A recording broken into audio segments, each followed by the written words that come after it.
Olá, meus queridos irmãos e amigos, sejam muito bem-vindos para mais uma escola bíblica dominical virtual da Igreja Batista em Santa Cruz, que fica aqui no 3º Distrito de Nova Friburgo, no estado do Rio de Janeiro.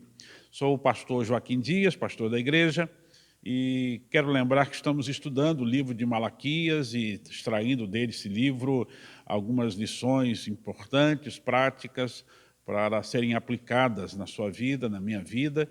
E hoje quero falar com você sobre o tema O Perigo da Religiosidade, baseado no texto de Malaquias, capítulo 1, versículos 6 até o versículo 14. Convido você a ler sua Bíblia ou acompanhar a leitura aqui na tela. Diz assim o texto: O filho honra o pai, e o servo respeita o seu senhor.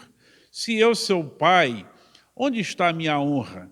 E se eu sou o Senhor, onde está o respeito para comigo? Eu, o Senhor dos Exércitos, pergunto isso a vocês, sacerdotes que desprezam o meu nome. Mas vocês perguntam, como desprezamos o teu nome? Vocês oferecem pão impuro sobre o meu altar e ainda perguntam em que te havemos profanado? Nisso de pensarem que a mesa do Senhor pode ser desprezada. Quando vocês oferecem em sacrifício um animal cego, será que isso não está errado? E quando trazem um animal coxo ou doente, será que isso não está errado? Ora, experimentem oferecer um animal desses ao seu governador.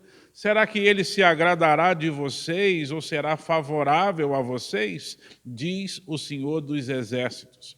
E agora, sacerdotes, supliquem o favor de Deus, para que nos conceda a sua graça. Mas com tais ofertas nas mãos, será que ele será favorável a vocês? Diz o Senhor dos Exércitos. Quem dera houvesse entre vocês alguém que fechasse as portas do templo, para que não acendessem em vão o fogo do meu altar.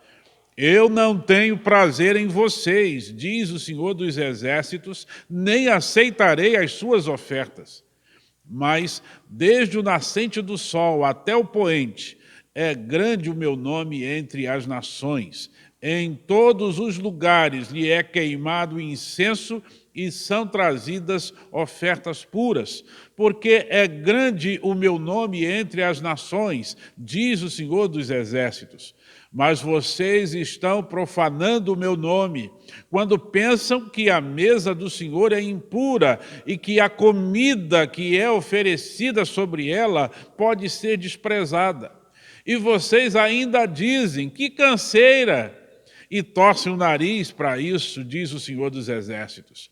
Oferecem animais roubados, coxos ou doentes. Vocês acham que eu vou aceitar isso? Diz o Senhor.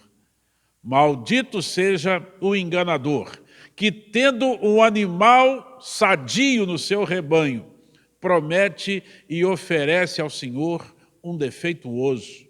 Porque eu sou grande rei, diz o Senhor dos Exércitos, e o meu nome é terrível entre as nações. Vamos orar? Querido Deus, fala ao nosso coração com a Tua palavra, por favor, em nome de Jesus. Amém. Quando Deus retirou o povo de Israel da escravidão do Egito, nos tempos de Moisés ainda, o argumento que Deus utilizava era esse: deixa ir o meu povo para que me sirva. Esse era o texto, né? Era o assunto que Moisés deveria levar ao faraó. Em algumas versões, essa frase foi traduzida por deixa meu povo ir para que me preste culto. O culto, queridos, é algo importantíssimo para Deus. É o meio que temos de nos apresentar ao Senhor e oferecer o que somos e temos, em reconhecimento, é claro, da sua soberania, sua grandeza e do seu poder, visando então adorar ao Senhor e experimentar mais de sua graça e bondade. No Velho Testamento, Deus, por meio de Moisés, havia implantado o sistema sacerdotal, em que as pessoas ofereciam seus sacrifícios buscando o perdão de Deus e o favor do Senhor às suas necessidades. Era sacrificando animais ou oferecendo bebidas e cereais no altar do Senhor, no local designado para o culto, que a adoração se realizava. Como dissemos na aula anterior, Malaquias viveu nos tempos do período pós-exílico babilônico. Esse exílio durou cerca de 70 anos e foi usado por Deus para punir os pecados do povo de Israel. Como eles haviam se envolvido com idolatrias, imoralidades e tantas outras coisas, tantos outros pecados, Deus os puniu. Agora, já se passavam mais de 100 anos desde que eles saíram desse cativeiro de 70 anos na Babilônia e retornaram para Jerusalém, para as terras de Israel. E agora, mesmo depois de tanto tempo, o povo novamente está caindo, voltando aos mesmos pecados. Nesse capítulo, temos o culto sendo realizado normalmente, no templo já restaurado. No entanto, o coração do povo já não ama e já não teme ao Senhor. O resultado é que isso traz um culto mecânico, formal, sem vida, sem temor, sem alegria. Esse problema tem como fonte um coração distanciado e indiferente a Deus, principalmente por causa da liderança, que já estava nessa condição e fazia com que o povo também entrasse nessa linha. Essa passagem nos revela que Deus é desprezado quando o culto é banalizado por uma liderança descompromissada com Deus e com sua palavra. E há então algumas considerações e lições importantes aqui, e eu quero compartilhar isso com você. Uma olhada no início do verso 6 nos dá a primeira consideração. A primeira é: Deus é desonrado quando a liderança é descompromissada com ele. Veja o que diz o verso 6. O filho honra o pai e o servo respeita o seu senhor. Se eu sou o pai, onde está a minha honra? E se eu sou o senhor, onde está o respeito para comigo? Eu, o Senhor dos Exércitos, pergunto isso a vocês, sacerdotes que desprezam o meu nome. Observe que a acusação dessa passagem está direcionada aos sacerdotes. Deus usa dois exemplos lógicos, ideais, comuns à vida social judaica.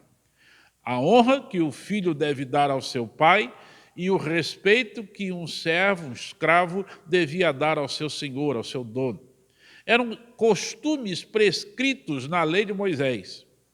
Se Israel era o povo de Deus, por lógica, deviam seguir as leis do seu Deus, que era o contrato selado, era o documento da aliança feita entre Deus e o povo de Israel. Mas a quem caberia repassar esses ensinamentos da lei ao povo?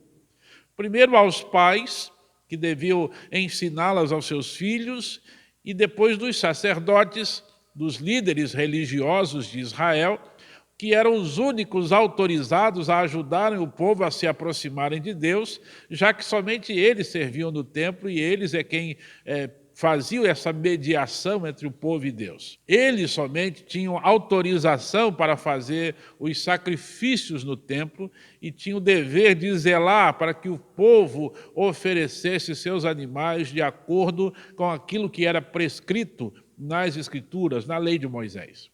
No entanto, a liderança religiosa do povo estava descompromissada com Deus, e isto fazia com que Deus fosse desonrado. O nome dele estava sendo profanado por causa disso. Se a liderança não obedecia à vontade do Senhor expressa nas Escrituras, os seus ensinos conduziam o povo ao desvio dessa palavra e ao menosprezo da santidade e grandeza do Deus a quem serviam. E isso funciona do mesmo jeito nos dias atuais.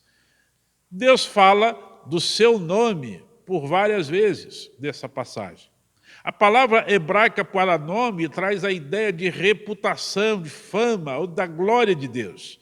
A liderança que estava em pecado envergonhava o nome de Deus, a sua reputação, a sua glória, e isso tudo era então desprezado pelo povo.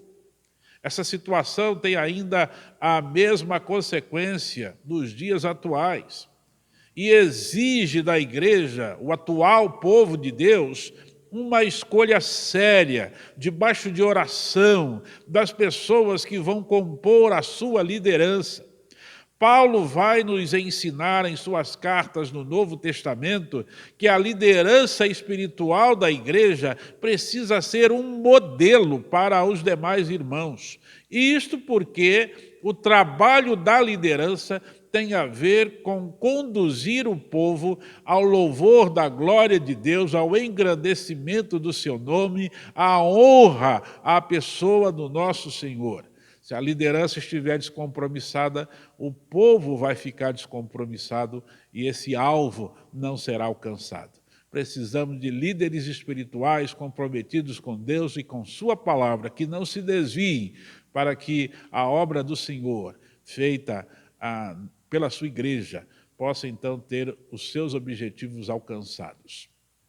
Outra consideração que encontramos no texto é: Deus rejeita o culto feito por mera formalidade. Veja o que está no final do verso 6 até o verso 10. Mas vocês perguntam: como desprezamos o teu nome? Vocês oferecem pão impuro sobre o meu altar e ainda perguntam em que te havemos profanado? Nisso de pensarem que a mesa do Senhor pode ser desprezada. Quando vocês oferecem um sacrifício, um animal cego, será que isso não está errado? E quando trazem um animal coxo ou doente, será que isso não está errado?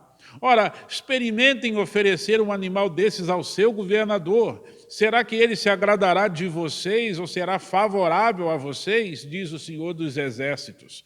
E agora, sacerdotes, supliquem o favor de Deus para que nos conceda a sua graça. Mas com tais ofertas nas mãos, será que ele será favorável a vocês? Diz o Senhor dos Exércitos. Quem dera houvesse entre vocês alguém que fechasse as portas do templo, para que não acendessem em vão o fogo do meu altar. Eu não tenho prazer em vocês, diz o Senhor dos Exércitos, nem aceitarei as suas ofertas. Começamos na parte final do verso 6 com a frase: mas vocês perguntam, como desprezamos o teu nome? Parece que a atitude dos sacerdotes, da liderança religiosa de Israel, demonstrava um descompromisso tão grandioso que eles já não se apercebiam do problema que estavam causando.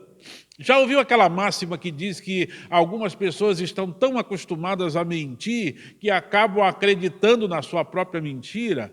Parece que é isso que estavam vivendo os sacerdotes. Eles se acostumaram ao sagrado, eles já não demonstravam respeito ao Senhor, já não valorizavam o ato de culto, ofereciam ao Senhor um culto meramente formal, cumprindo os rituais, é verdade, mas fazendo tudo isso de modo relaxado. A acusação de Deus é que os sacerdotes desprezavam a mesa dele. Os versos que se seguem são a comprovação da acusação. Eles ofereciam animais defeituosos, cegos, aleijados, doentes.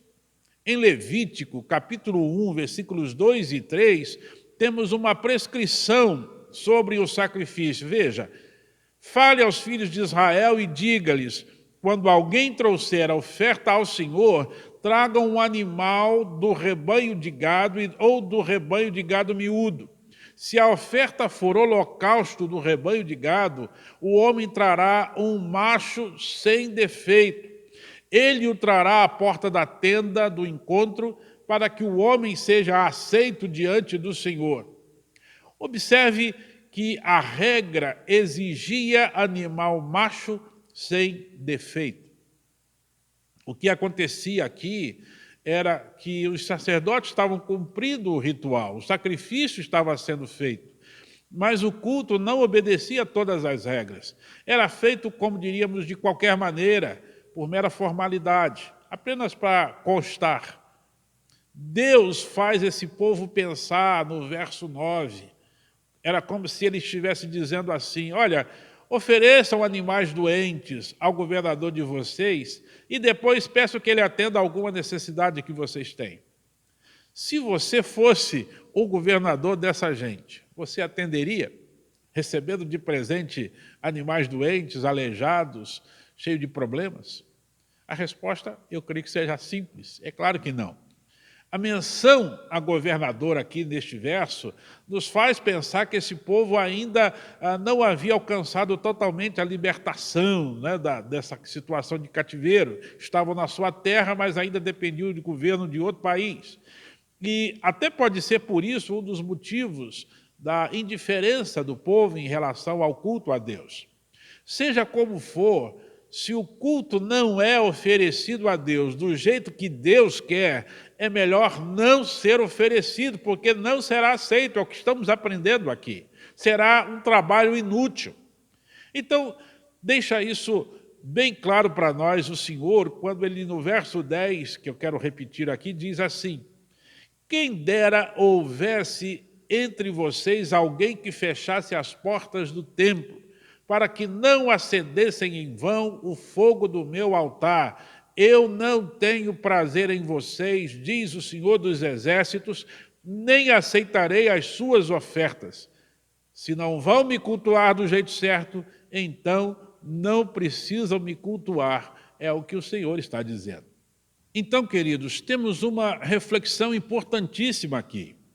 Qual a intenção do seu coração quando oferece culto a Deus juntamente com a sua igreja? Qual é a sua motivação no culto?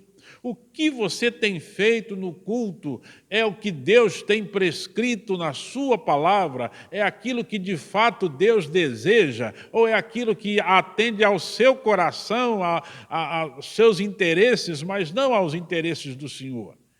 Os sacerdotes eram descompromissados com Deus e com a sua palavra. Faziam o culto, mas faziam a sua própria maneira, desconsiderando o que Deus disse na palavra dele.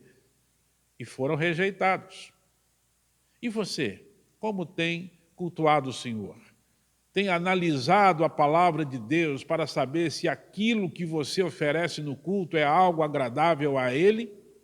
A minha oração na condição de pastor é sempre pedir que Deus nos dê sabedoria para que ofereçamos ao Senhor um culto conforme a sua vontade, não a nossa, para que jamais ouçamos Deus dizer sobre nós que é melhor fechar o templo, pois nós estamos cultuando em vão. Que Deus nos livre dessa situação. Mas há uma outra consideração importante no texto, que é Deus tem sua grandeza reconhecida pelos ímpios, mas é desprezado pelo povo de Deus. É interessante olhar agora para os versos 11 até o verso 13, que diz assim: mas desde o nascente do sol até o poente, é grande o meu nome entre as nações. Em todos os lugares lhe é queimado incenso e são trazidas ofertas puras, porque é grande o meu nome entre as nações, diz o Senhor dos Exércitos. Mas vocês estão profanando o meu nome quando pensam que a mesa do Senhor é impura e que a comida que é oferecida sobre ela pode ser desprezada. E vocês dizem ainda, que canseira, e torcem o nariz para isso, diz o Senhor dos Exércitos. Oferecem animais roubados, coxos ou doentes. Vocês acham que eu vou aceitar isso? Diz o Senhor. Essa palavra do Senhor aos sacerdotes é muito intrigante.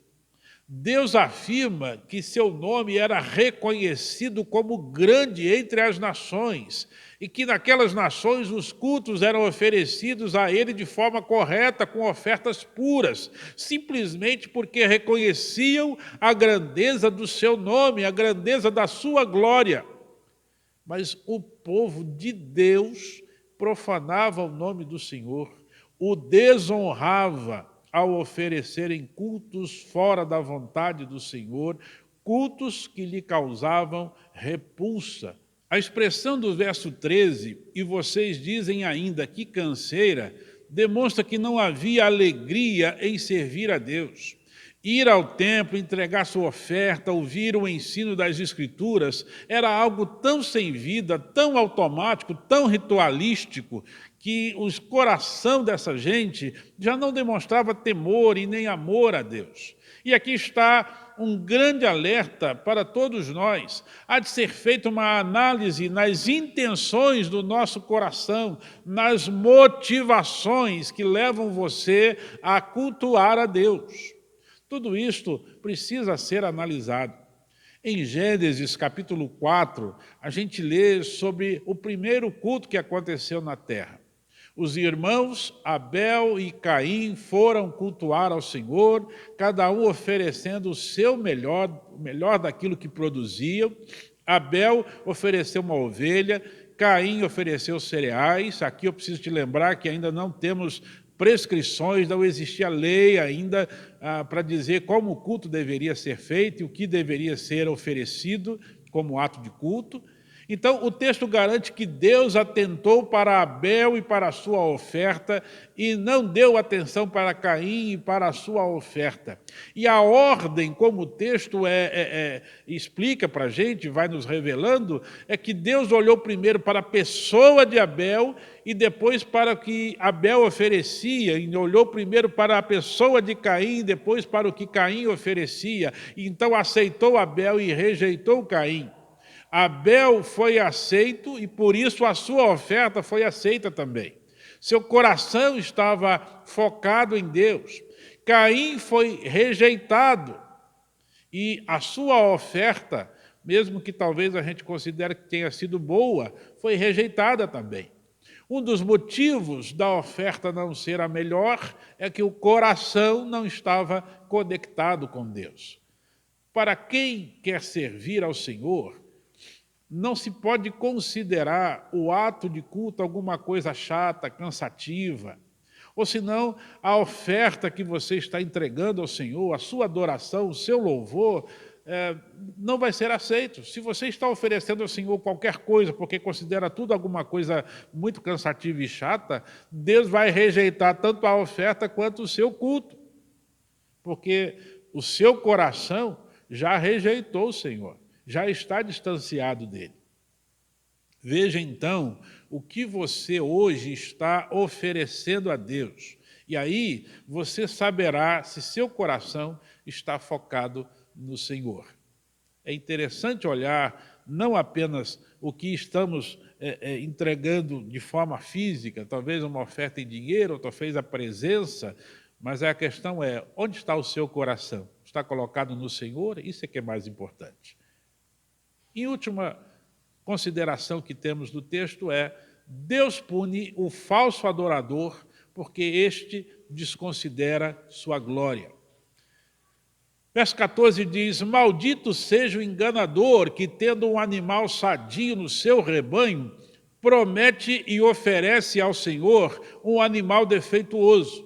Porque eu sou grande rei, diz o Senhor dos exércitos, e o meu nome é terrível entre as nações. Nas palavras finais do nosso texto de hoje, Deus amaldiçoa a pessoa que lhe oferece um culto mais ou menos e chama essa pessoa de enganador. Deus sabe que a pessoa poderia oferecer o seu melhor, mas oferece qualquer coisa. A acusação é que isso desconsidera a grandeza de Deus, a autoridade do Senhor, já que Ele é grande rei, diz o texto. Também desconsidera a sua glória, representada ali pelo seu nome, que Ele diz que é terrível entre as nações. Falsos adoradores serão punidos. O sistema sacrificial judaico era um simbolismo de algo muito maior que viria a acontecer. A carta aos Hebreus afirma que uma vez por ano o sumo sacerdote entrava no Santo dos Santos, um espaço especial que existia no templo, que só ele entrava, e lá ele oferecia o sacrifício pelo seu próprio pecado e depois pelos pecados de todo o povo de Israel, buscando assim aplacar a ira de Deus e alcançar o seu perdão. Mas Jesus foi feito sumo sacerdote que entrou no templo não feito por mãos de homens, e ofereceu um sacrifício muitíssimo melhor.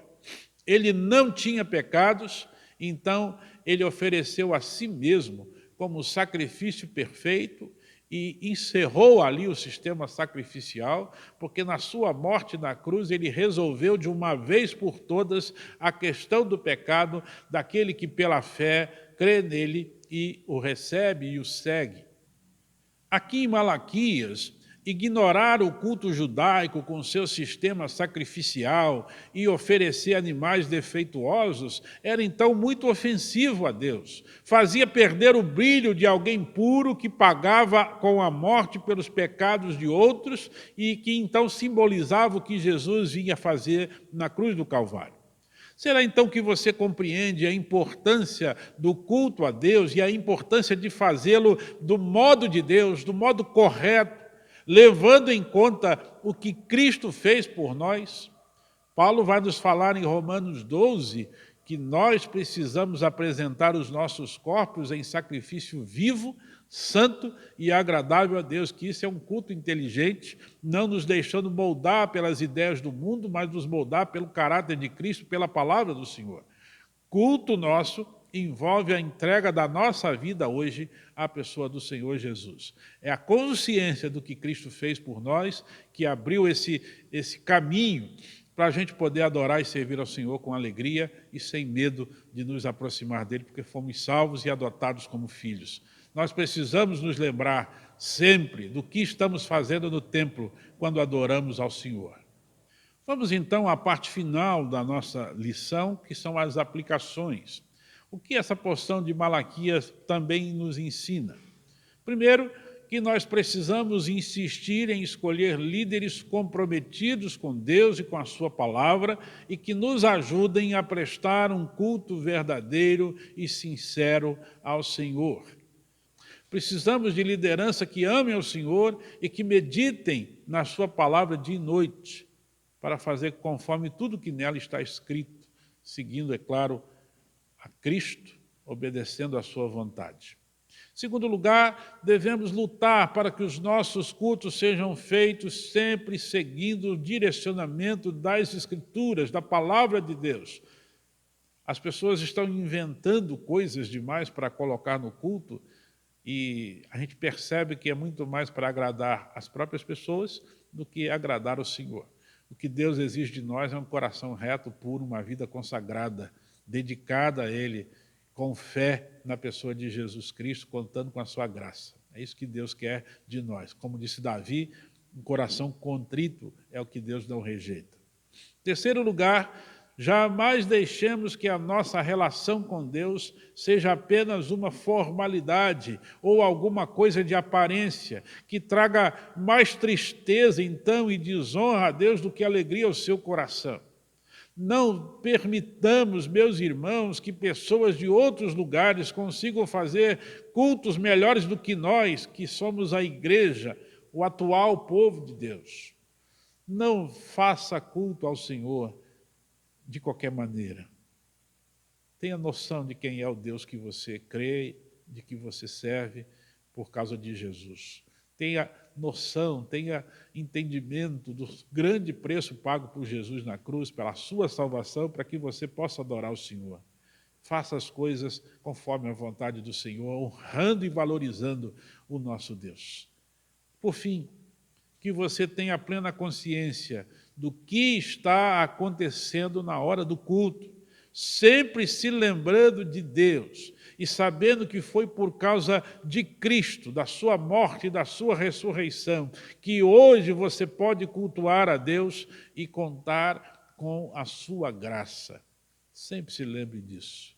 Que Deus nos abençoe e nos ajude a cultuar melhor o Senhor, não caindo na religiosidade, mas sim vivendo e fazendo as coisas do modo que o caráter de Cristo seja implantado, né, na nossa vida, a gente seja forjado para ficar parecido com Ele e façamos as coisas que agradem o Senhor, para a glória do Senhor, para honrar o nome do Senhor e do nosso Salvador Jesus Cristo. Vamos orar? Eu gostaria de orar com você nesse momento, então peço que você feche os seus olhos.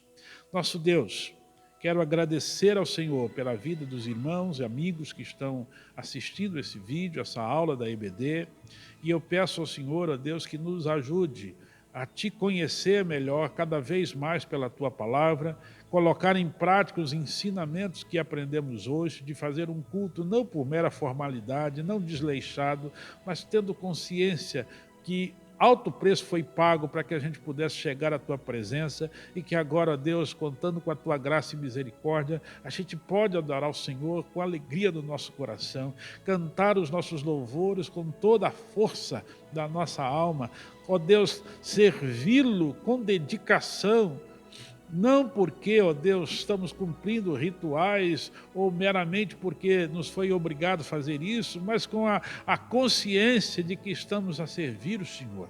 Ajuda-nos, ó Deus, a viver a nossa vida de maneira que traga honra, glória, adoração, louvor ao nome do Senhor. Fala isso aos nossos corações. E, ó Deus, se alguém está nos assistindo que ainda não tem Jesus, convença-o de que ele precisa se arrepender dos seus pecados e crer em Cristo, porque isso é importantíssimo para ele. Ajuda-o, ó Deus, para que se torne um convertido, um crente no Senhor Jesus e tenha certeza da sua salvação e possa também desfrutar da eternidade contigo. E peço, Senhor, em nome de Jesus, que abençoe a nossa igreja, o nosso povo, a tua igreja espalhada pela face da terra, que faça o teu povo, ó Deus, te adorar em verdade, para a glória e honra do nome do Senhor. Em nome de Jesus te oramos. Amém. Queridos, muito obrigado pela sua participação nessa aula. Espero você na próxima semana, quando vamos estudar Malaquias no capítulo 2, você já pode ir lendo na sua casa.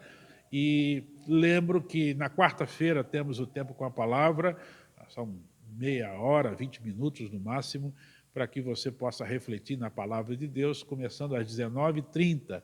No domingo, às 9h30, continuação da nossa EBD, e à noite, às 19 horas, o culto da nossa igreja, que é realizado aqui no templo com alguns irmãos e transmitido ao vivo aqui, para que você que não pode estar conosco possa participar. Que Deus abençoe sua vida, te dê um final de semana, uma outra semana que virá aí, em paz, em alegria. Confie no Senhor, porque a alegria do Senhor é a nossa força. Deus te abençoe. Forte abraço.